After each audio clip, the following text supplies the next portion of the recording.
Doctors and nurses have been encouraging people to get their flu shot before winter. KX News' Samantha Saylor talked with a doctor about this year's flu season. The flu season is upon us. It typically takes place during the colder months, with peaks starting in December and lasting until February. Influenza is categorized by the CDC as a contagious respiratory illness caused by influenza viruses that infect the nose, throat, and lungs.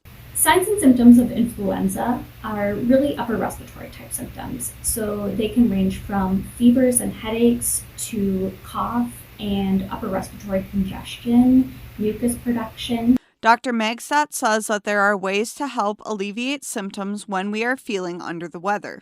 Tips to feel better when you have influenza are really to stay hydrated. You can also use over-the-counter medications like ibuprofen and Tylenol to help combat things like body aches and fevers.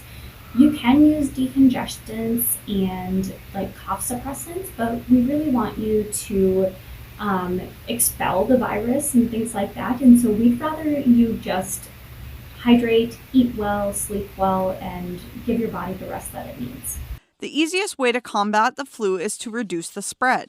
To reduce the spread of influenza, we want you to make sure that you are covering your mouth and nose when you are sneezing or coughing. You're using really good hand hygiene and hand washing technique, so making sure that you're using warm soapy water for the appropriate amount of time. According to the CDC, North Dakota had 108 new influenza cases last week. So far, there have been 453 reported cases here in the state. 284 of those cases were influenza A. For KX News, I'm Samantha Saylor.